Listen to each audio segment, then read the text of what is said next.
Matapos ang 3 araw na transport strike ng grupong Piston, manibela naman daw ang magtitigil pasada ngayong araw kontra sa PUV Modernization Program. Pero ang ibang tsuper, tila tanggap na ang sinapit nila. Kaya nag-umpisa ng ipa-chop-chop ang kanilang mga lumang jeep. Nasa frontline ng balitang yan, si Gerard de la Peña.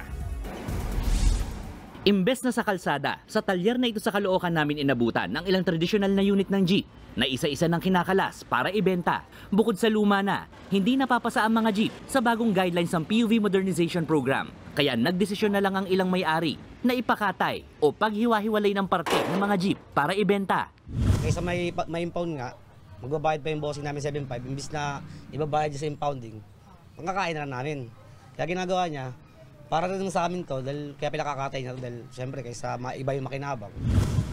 Sa kabuuan, hanggang 30,000 pesos ang pwedeng kitain kapag binenta ang mga parte ng kada lumang jeep. Pero hindi lahat ng tsuper handa ng igarahe ang kanilang hanap buhay. Bagamat katatapos lang ng 3 araw na strike ng grupong Piston kahapon, manibela naman daw ang magkakasa ng tigil pasada ngayong araw. Sabi po ng LTFRB, handa naman na po sila at di daw kami kawalan. Makikita po natin ito kung ano po yung mangyayari. Gaya ni Mang Epifanio na mas piniling sumama sa kilos protesta kontra modernization program dahil hindi pa niya tapos bayaran ang inuhulugan na jeep kahit bawal na siyang mamasada. Pangamba niya tuloy. Nung pandemic, nakaranas kami ng mamalimos sa kalsada. Mahirap talaga. Baka naman pagbigyan kami ng gobyerno, baka hindi naman. Ayon sa mga tsuper, di naman ganun kabilis makahanap ng trabaho kung iiwan nila ang pamamasada. Ang jeepney driver na si Jong nga, hindi rin sumali sa consolidation, kaya kolorum na. Pero lakas loob pa rin siyang namasada sa Quezon City simula kahapon. Bakit po bumiyahe kayo kahit di kayo consolidated? Ay, yun ang utos na operator namin eh. Hindi man matakot dyan. Bakit po? Hawak naman namin prangkisa namin. Sa 80 unit ng jeep naman na ito na bumabiyahe sa rutang Pasig-Tipas, wala rin ni isang nagpa-consolidate. Pero ang driver na si Mario, desidido pa rin bumiyahe ngayong araw. Ang pinangahawakan niya, ang sinabi ng LTFRB na wala munang hulihan. Biyahe lang.